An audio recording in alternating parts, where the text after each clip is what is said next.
Hey everyone, and welcome back to another HitFilm Express tutorial. Today, I'll be tackling this eye zoom transition in HitFilm Express.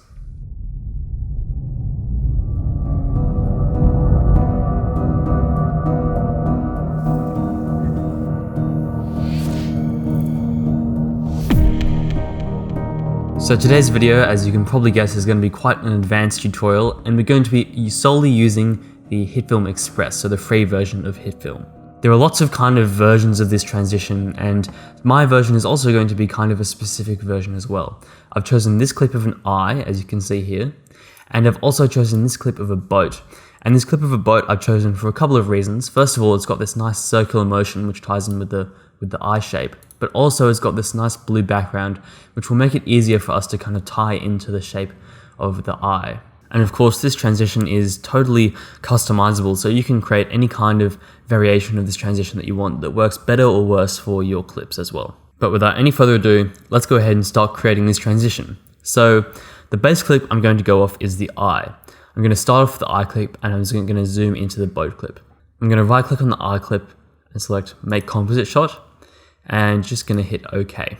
Now the first thing I'm going to do here is I'm actually going to track the movement of the eye. And this is where things get a little bit tricky. When I started to first kind of see how I could create this effect, I wanted to go from this clip filling the whole frame completely and perfectly to this clip filling the whole frame completely and perfectly. However, this is really hard because you have to have this clip track to the movement of this clip, and when you have certain things parented to different properties, and it just gets really complicated and it's really hard to do. So for the first step, we're just going to track the eye so that we can get the boat to follow the movement of the eye, and then we're going to see how we can zoom into it from there. Let's go ahead and open up the layer, go to tracks and just click plus. We're going to get this really big track window, so I'm just going to go view workspace, then I'm going to go compositing, and it'll put everything in a nice place for us. And then let's go back to the layer viewer here, which shows only our layer, and go to the track panel over here and make sure we've selected our tracker down here. Now, ideally for tracking, you want to have as small of a feature point as possible, but because we're tracking the middle of the eye, and as you can see, it's all black, we're going to make it pretty big, but it should be fine. I'm going to start off today by just going to the end of the clip, and then I'm just going to position, zoom in with the scroll wheel, drag and position the red box, which will be our track feature. And this will be the actual feature we want to track. So let's go ahead and track the actual black center. And the green box is the search area. If you've got a lot of movement, you want to make this really big. But if you don't have much movement, then every frame is just going to search for the feature within a small area here. I'm just going to go single point so I can only track the position. And I'm just going to go method from optical flow to template match. Optical flow allows for a lot more changes in the variation of the actual object you're tracking, but today I'm just going to go template match for what will hopefully be a more accurate track. Then I'm just going to hit the track back button because we've gone from the very end of the clip. I'm just going to track it backwards all the way. Okay, so you can see we have some issues here. The track has actually tracked the movement of this all the way down with the eye, and that's not what we want at all. We want it to stay on the actual center of the eye. So I'm just going to go roughly to the frame where I think that it kind of veers off a little bit. So just to be safe, I'm just going to go somewhere like here. And then I'm just going to go into the tracker, go into the tracking point, and you can see we've got all of these things. I'm just going to highlight and delete all these keyframes so that we get rid of those. And now I'm just going to manually move it for the time that the eye is closed. And what I'm going to do actually is I'm going to start it from here again, go here and track forward. You can see it stopped for us automatically here, which is really great. And then I'm just going to move it to where I think the pupil might be in the middle of this. So as you can see, we now have the pupil tracked. It's now time to apply this tracking data. Just go new layer, point, which will create a blank point layer, which has no visual media, but just transform properties really. And let's rename this with F2 and just rename it to be the eye tracking point. And let's go ahead and select the tracker, go into the purpose to be transform, layer, eye tracking point, and hit apply. And going back to the viewer and selecting the eye tracking point, you can see it's now attached to the pupil there. Okay, next step is to just bring the boat clip into the composite. So let's go ahead and go back to the media panel, bring the boat in. Actually just going to hide it very quickly. I'm just going to make it start, say here, when the eye starts to open. And because it goes to beyond the comp, I'm just going to quickly select the cog button here to go to the comp settings. I'm just going to go to 25, let's say, hit OK. And I'm now going to find the point where it ends. So 2017, and I'm just going to shorten it to 2017. There we go, just so that we have our comp in the right kind of timing. Okay, before we start positioning this boat clip, I'm just going to mask it really quickly. I'm just going to select the circular mask tool, or the ellipse mask tool. And just from the center of the clip, I'm just going to drag out, holding Alt to make sure that we go from the center, and also holding Shift to make sure we get a perfect circle. And I'm just going to go somewhere around here. This makes sure that the clip is only visible in the area of our mask, which we have chosen to be an ellipse or a circle. Go back to the selection tool and let's go, say, to the end of the eye clip here. Let's just go to the end. You can use the comma and the period or full stop keys to go back and forward one frame. Okay, now that we're on this last frame, as you can see, make sure you're going into the selection tool and selecting the layer instead of the mask.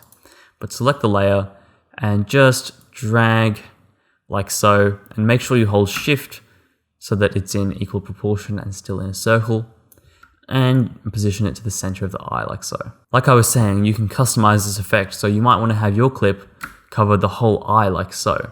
However, I wanted to have a more pronounced zoom in effect, because if you have it like this, you won't actually be zooming into the eye very much. So I'm just going to have it like this, and I'm going to fill in the rest of the eye with the background color, which I'll show you in a little bit. In fact, let's do that right now. We've got the clip in place. Let's go ahead and create a new layer, a new plane layer. But before we do, I'm just going to go back into the editing workspace just very quickly, just so that we have the trimmer open here. I'm just going to go new layer plane, and I'm going to rename this color background, and use the eyedropper here to drop on the color that's going to be on the edge of your circle of your frame. So somewhere around here, and just hit OK. And like I was saying, your clip probably won't have a background like this. You might want to use the same layer but blurred or something like that, or you might just want to have it cover the whole eye. Either way, it's totally up to you. And once we've got our color background plane, I'm just going to select the elliptical mask tool. What I'm going to do is I'm going to hide the background. I'm just going to go to somewhere in the center of our eye, and I'm just going to click and drag, hold Alt and Shift again to make sure it's a circle from the center, until we have a circle around the eye like so. Go back to the selection tool, and you can see we've got our color background. What I'm going to do is I'm going to drag this below the boat layer. And now with both layers, I'm going to parent them to the eye tracking point. This is the parenting option here. So select eye tracking point for both of these layers. And that will make sure that the position, scale, all the transform values of the eye tracking point also get applied to these guys so that they move along with the middle of the eye. Okay, so this is most of the stuff done. We're going to adjust these now so that they kind of blend into the eye better. And then we're going to work on the zoom. We could do the zoom and then the blending, but just to show you guys what the effect will kind of look like when we're done, I'm just going to go ahead and apply those effects now. Go back into the compositing workspace. And first of all, let's worry about the masks and the feathering. So let's go to the color background plane, open up the mask, and in the shape, you can adjust the feather like so. And this will make sure that the mask is softer on the edge. And what you can do is you can just set the feather to be in, and that way it'll only go inwards. But what I like to do is I like to just have it both. And then I like to adjust the expansion so I can get a bit of the feather on the outside as well, but most of it on the inside. Okay, so that's looking pretty good. And this is just so that we color the background of the eye. And we're just going to go ahead and do a similar thing with the boat. Now, because the boat, as you can see, has quite a sharp kind of edge that's quite close to the edge, we're going to have to feather it in a little bit more. So let's go ahead and feather it by that much, say, and let's bring the expansion in by a similar amount as well. Okay, so that's looking pretty good. Let's go back to scale to fit.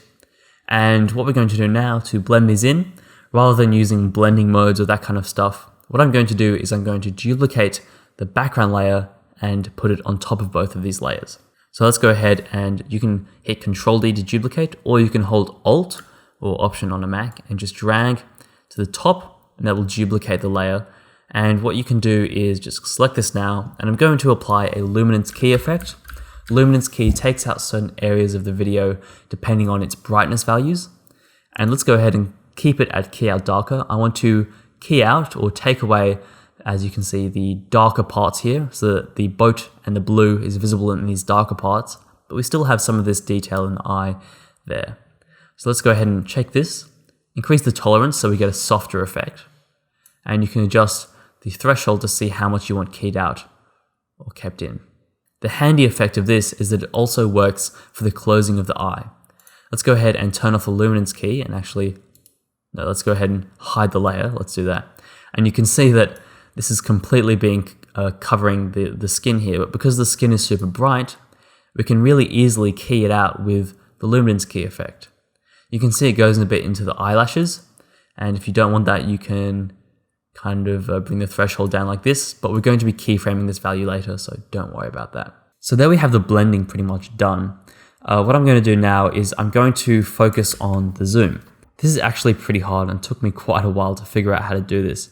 We want to cut from here all the way to here, but we want to have this filling the screen, and yeah, it's pretty hard. So let's go ahead and go to a frame, say here. This is where we want, say, our transition to start. And what we're going to do is we're going to create a new camera. So I was thinking about all kinds of ways to zoom in, making a point which scales in and parenting everything. But because we've got these points already parenting to a point here, it was really complicated. And the easiest way to do this, I think, is to use a 3D camera. Luckily, you can still create 3D cameras and do all of that stuff in the free version of HitFilm Express as well. So let's go ahead and create a new layer and a new camera. We can keep it as new camera, or I'm just gonna rename it camera. And as you can see, it affects not much at the moment. If we go into the camera properties and we rotate everything, or we move it up, for example, you can see the 3D plane, but none of our video layers are affected by it. And that's because they're all in the 2D space. So to change that, what you can do is go over here and select 3D plane. And now all of this stuff turns into 3D. So let's make all of this 3D. And you can see that it still plays back normally. But now when we move the camera, for example, you can see all of it moving in 3D space. Like so. So we can use this really simply to zoom into our media. Let's go ahead and set a keyframe for the position at this point, which will make sure that the position stays the same at this point. Let's open it up here so that we can see this keyframe in action as well. And I want the transition to end, let's just say here, just so we have a bit of room at the end. What we can do is just move the position. As you can see, it's pushed back away from the center where the video layers are. But we can just change this and push this in, like so. And we can push this in to something like 200, say. And this pushes us in right about to the video layer here. However, I think it's actually best, instead of having this leeway, I'm just going to zoom back into here. After here, the boat media won't move anymore because of the eye track, because the eye track isn't there anymore. So we know from this point on, it'll stay in the same place. So I'm quickly going to move this zoom keyframe to this point, maybe the frame before. Okay, and now we can also really quickly just adjust the position so that we have the boat in the center of the frame as well. This is something really easy to do with the 3D camera. You can make it perfectly kind of in frame if you want to, or as perfectly as you can get it. But I think that having it at something like 200 a bit zoomed in will make it much smoother with the effect later with the masking, and you'll see how all of that works. Okay, so now we have this zoom in right here. And what I'm also going to do is I want to have a rotation. The rotation is completely optional and you don't have to do it, but it just helps to have a bit of a cooler effect really. So let's go into the Z rotation here and set a keyframe. And if we just select the position value keyframes here and select this button here, it'll jump to that next keyframe. And let's put in 180, which will create a 180 degree rotation for us, like so. Now you'll see that we have this kind of effect where we see the edges of the video, and we can fix this later by moving this way. However, first of all, I'm going to just go ahead and also set the boat the boat's natural rotation to be 180 degrees on the Z. That way when we're zooming in, we're not zooming into a flipped version, but we're zooming into a flipped version of the flipped version, so that we're zooming into the normal version. Okay, let's go ahead and adjust the interpolation of these keyframes now. If you don't know what keyframe interpolation is, it's basically what happens in between the two keyframes. Because we know we want this value and this value, but all the values in between have to be decided by HitFilm. We can change what HitFilm uses to decide these values by changing the interpolation. Let's go and open the value graph while selecting the position. And making sure you're highlighting the keyframes, set them to manual Bezier over here instead of the standard linear. We can see here we have a much smoother curve. With x-axis we have the time, and on the y-axis we have the actual position value. And let's go ahead and look at this, and you can see we have a much smoother zoom in, like so. I might make this even smoother with a bit more of a jump in the middle just by dragging this guy out and this guy out, like so. And you can see the rotation is even worse now, so let's go ahead and actually just drag this keyframe, holding shift to make sure it holds the same value over, say, here. And let's change them to be manual Bezier as well. And you can see that because we've started zooming in later, we don't really get any edges on the video showing. Alrighty, we're already getting some pretty epic results, but there's some stuff that we need to change. For example, right here, you can see it jumps like this, and we don't want that. And we're also going to change a couple of things with the luminance key. So let's start off here by just going ahead and going to the eye on top. Let's rename this to eye cover layer and exit the value graph. Let's go in here and let's look at the luminance key. I want to change this so that here we kind of have, you can see how there's a little bit of luminance key here. We want to get rid of that. So I'm just going to go to the a point, say here, and I'm just going to keyframe the tolerance and threshold. And then I'm just going to go to the beginning and set them both to 0.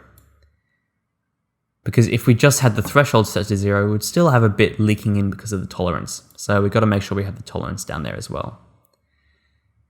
And over here, I actually want, at the end of the transition, the threshold to be 1, so that everything is keyed out, and 0 tolerance, like so. I'm just going to drag these all the way to the end. Okay, so we're looking pretty good at the moment. And what we're going to do now is we're going to focus on the mask of this stuff here. So let's go to the boat. Let's go to the mask. Let's open up the mask in the panel down here. And we're just going to mess with the expansion. As you can see, we want the expansion to be showing the whole video, right? So let's go ahead to a point, say here. And I'm also just going to open up the properties here so we know where the end of the transition is. I'm just going to start, say, really quite far off like this. And I'm just going to set a keyframe for the expansion and the feathering. Now I'm just going to go to the end of the transition, and we want to lift that expansion way up, like so. And maybe even having the feathering a little bit more. But we just want to make sure that the whole video is visible by the end. I also think the background's really dark here, and what we can do is we can just go right-click properties, and we can just re-drop the eyedropper if we want to have a different color. Okay, I'm quickly just going to smooth out these keyframes, like so, and we're just going to do some final blurring just to make this all feel together. So I'm just going to grab a blur effect, and first of all we're going to blur the eye here, the center of the eye. We're just going to grab the boat layer and put the blur on there. Let's close up the mask for now. And I'm just going to have a small blur like so. And then here I want it kind of blurred. And at the end, I want it to be obviously in focus. Make sure you do have a little bit of blur here as well though, because the video will appear really sharp without the blur and it'll kind of not look good. So make sure you have a little bit of blur here as well. And I'm also going to blur the eye layer. So let's start off by just getting the eye cover layer. And let's drag the blur on there as well. And around this point, we don't want to have any blur,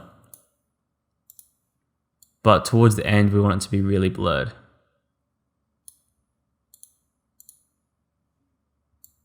And we're just going to copy this effect with Control C. Going to show the original layer, and we're just going to paste it onto the original layer as well so that it gets blurred too. And we're just going to finally watch it back one time just to show you guys, and also just to make sure that our work looks good. The track looks a little bit off, so I could always go ahead and change the track a little bit if I wanted. But apart from that, the transition looks pretty smooth. So that's how I created the eye zoom transition in HitFilm Express, the free version. I hope you all enjoyed the video. If you did, make sure to give it a like, and of course, to share with other people that might find it helpful. You can subscribe to my channel if you want more HitFilm videos like this one, more transition tutorials, and a whole bunch of video editing tutorials as well. I'll see you in the next video. Stay shiny.